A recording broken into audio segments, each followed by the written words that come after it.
कहते हैं जब हिंदुस्तान के सभी राजाओं को अकबर अपने अधीन कर रहा था, तब एक राजा और एक राज्य ऐसा था जो अकबर के सामने कभी अधीन नहीं हुआ। यहाँ तक कि अकबर इस राजा को हिंदुस्तान का आधा हिस्सा देने को तैयार हो गया था कि हिंदुस्तान का आधा हिस्सा ले ले, परंतु मेरे अधीन में रहकर काम करे। इस राजा को अपना आत्मसम्मान इतना प्यारा था कि वो अकबर के अधीन होने का प्रस्ताव मना कर दिया। अंत में अकबर खुद ही हार मान ली कि मैं इस राज्य और इस राजा को कभी भी अपने अधीन नहीं झुका पाऊंगा। ये राजा और कोई नहीं, महाराणा प्रताप थे और इनका राज्य मेवाड़ था।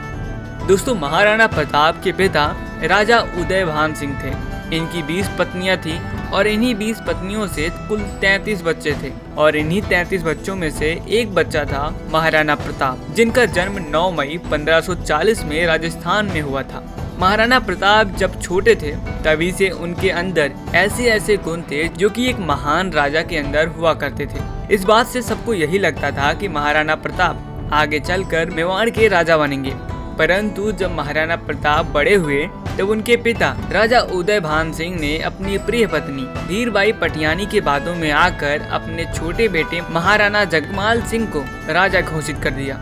महाराणा जगमाल सिंह इतने योग्य नहीं थे कि वो एक राजा के पद पर बैठकर एक राज्य चला सके, लेकिन राजा उदयभान सिंह ने उन्हें राजा बना दिया। इस फैसले को सुनकर ना ही राज्य खुश था और ना ही मंत्रिमंडल खुश थे। फिर 1572 में जब महाराणा प्रताप के पिता राजा उदयभान सिंह के खराब सेहत होने के कारण उनकी मृत्यु हो जाती है, तब राज्य दरबारियों में एक विद्रोह उठ जाता है कि हमारे राजा महाराणा प्रताप ही बनेंगे। राज दरबारियों ने राजा के पद से महाराणा जगमाल सिंह को हटाकर महाराणा प्रताप को राजा बना दिया और यहीं से शुरू होता है मेवाड़ के इतिहास का एक अनोखा सफर। इसी समय हिंदुस्तान पर मुगल शासक भी चल रहा था और इनको चला रहा था अकबर। अकबर राजस्थान के सभी राजपूतों को अपने अधीन लगभग कर ही लिया था, लेकिन उसके अगले पड़ाव पर मेवाड़ था। उस समय मेवाड़ को चला रहे थे महाराणा प्रताप। अकबर ने प्रस्ताव भेजा कि मेरे अधीन होकर इस राज्य को चलाओ, लेकिन महाराणा प्रताप को यह मंजूर नहीं था। अकबर ने कई बार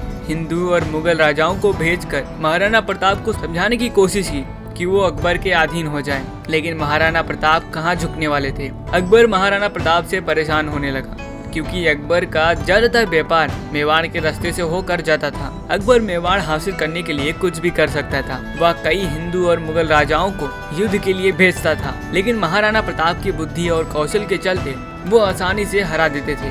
फिर अकबर ने एक प्रस्ताव और भेजा कि महाराणा प्रताप, मैं आपको आधा हिंदुस्तान चलाने का प्रस्ताव देता हूँ, लेकिन मेवाड़ को छोड़ना होगा और मेरे अधीन होकर इस पूरे आधे हिंदुस्तान को आपको चलाना है। महाराणा प्रताप को अपना सम्मान इतना प्यारा था कि उन्होंने अकबर को बोला, हे अकबर, मैं राजपूत हूँ, अपने सम्मान को खोकर इस हिंदुस्तान को नहीं चला सकता।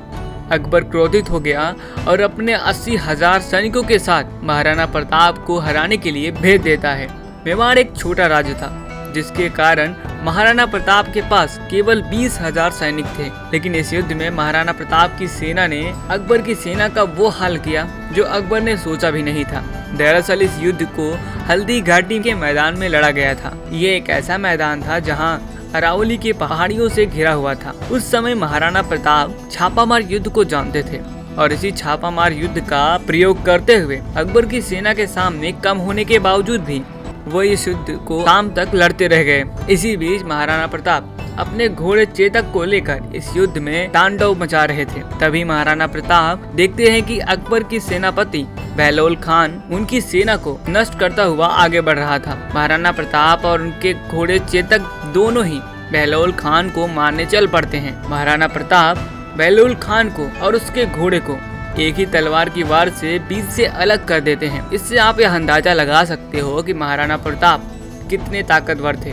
कहते हैं महाराणा प्रताप उस समय 80 किलो का कवच और 20 किलो का भाला और बाकी के शस्त्र लेकर चला करते थे। उनका शरीर आम इंसानों से अधिक लंबा और बलशाली था। उनका घोड़ा चेतक बहुत ही लंबा और ताकतवर घोड़ा था, जिसे केवल महाराणा प्रताप ही चला सकते थे। कहते हैं कि ये घोड़ा अफगान से लाया गया था और ये नीले रंग का था। एक बारी ऐसा वक्त आया, महाराणा प्रताप का यह घोड़ा उनसे दूर हो गया। उसी युद्ध में अकबर की ओर से लड़ रहे मान सिंह एक हाथी पर बैठकर महाराणा प्रताप की सेना के ऊपर भारी पड़ता हुआ नजर आ रहा था। ये सब देखते ही चेतक के साथ महाराणा प्रताप आगे बढ़ते हैं। चेतक एक जंप लेते हुए उस हाथी के सूंड के ऊपर जा पहुंचता है। जैसे ही महाराणा प्रताप मानसिंह का वध करने जा ही रहे थे, तभी हाथी के सूंड में लगी तलवार से चेतक के पैरों को काट देती है, जिसके बाद चेतक नीचे गिर जाता है। वह इतना जख्मी हो गया था कि वो अब चल भी नहीं सकता था। यह देखते ही अकबर की सेना महाराणा प्रताप को घेरने लगती है। ये सब देखते ही महाराणा प्रताप के भाई और उनके अन्य संबंधी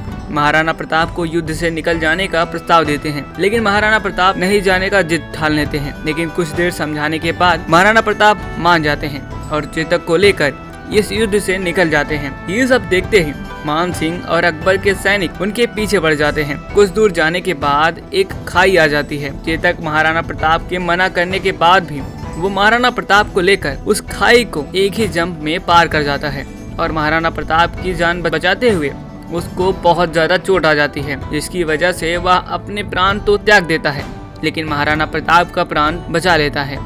महाराणा प्रताप उस रात बहुत दुखी थे। बाद में महाराणा प्रताप जंगलों में रहकर मेवाड़ पर आने वाले अकबर की सेनाओं को मेवाड़ में घुसने नहीं देते थे। उनके अंदर एक लीडरशिप खूबी थी, जिसके चलते वो किसी भी परिस्थिति में एक सेना का निर्माण कर सकते थे। वो जंगलों में रह रहे लोगों को युद्ध कला सिखाकर उन्हें एक सेना के रूप में तैयार कर लेते थे और इन्हीं सेना का उपयोग करके अकबर के खिलाफ लड़ते रहते थे। कहते हैं जब अकबर बहुत प्रयास के बाद महाराणा प्रताप को अपने अधीन नहीं कर पाया, तब अंत में मेवाड़ को छोड़ दिया। वह दूसरे राज्यों की तरफ चला गया। इस शुभ अवसर को पाकर महाराणा प्रताप मेवाड़ को पूरा स्वतंत्र करा लेते हैं। महाराणा प्रताप के अंदर 5 ऐसी क्वालिटियां थी जिसको हम सबको सीखना चाहिए। पहला, एक अच्छा लीडर बनना। वो कभी भी किसी को ऊंचा या नीचा पद के हिसाब से नहीं देखते थे। वो हमेशा सबको एक समान के रूप में देखते रहते थे और वो सबको मोटिवेट करने की कोशिश करते रहते थे। दूसरा, सीखना। महाराणा प्रताप हमेशा से सीखते रहते थे। वो हर एक जीत, हर एक हार को सीखते रहते थे कि वो कहाँ पे गलत हैं, उन्होंने कहाँ गलती की। तीसरा, हार न मानना। महाराणा प्रताप केवल मेवाड़ के राजा थे, लेकिन अकबर पूरे हिंदुस्तान का, लेकिन फिर भी वो मेवाड़ को नहीं जीत पाया। महाराणा प्रताप भले ही हल्दी घाटी में हार गए थे, परंतु वो हार नहीं माने और अकबर के खिलाफ जंगलों में रहकर लड़ते रहे। चौथा, डरना नहीं। महाराणा प्रताप के सामने अकबर की 3 गुना ज्यादा सेना थी, लेकिन फिर भी युद्ध में भाग लिए। वो डरे नहीं, वो हर एक मुसीबत से लड़ते रहे। पांचवा, प्लानिंग के साथ चलना। महाराणा प्रताप अकबर की सेना के साथ जब भी लड़ते थे, वो प्लानिंग के साथ चलते थे। वो हमेशा एक प्लानिंग के साथ युद्ध में उतरते थे, तभी वो हर बार अकबर की सेना को धूल चढ़ा देते थे। ऐसे थे महाराणा प्रताप जी, जिनसे हर एक हिंदुस्तान के बच्चे, जवान, बूढ़े सभी को प्रेरणा लेनी चाहिए कि कभी आप अपने आप को किसी से छोटा मत समझो। आप किसी का भी सामना कर सकते हो, वो चाहे कितने ही ताकतवर हो। अगर आप बुद्धिमान हो तो उसे बुद्धि से हरा सकते हो। आई होप आपको ये वीडियो पसंद आई होगी। एक लाइक तो जरूर कर देना, दोस्तों के साथ शेयर कर देना और चैनल को सब्सक्राइब कर लेना, ताकि आप अगली आने वाली वीडियो को मिस ना कर पाओ। और कमेंट में जाकर बताओ कि आपको महाराणा प्रताप के अंदर कौन सा गुण, कौन सी चीज़ सबसे अच्छी लगती है। वीडियो देखने के लिए आप सभी का धन्यवाद।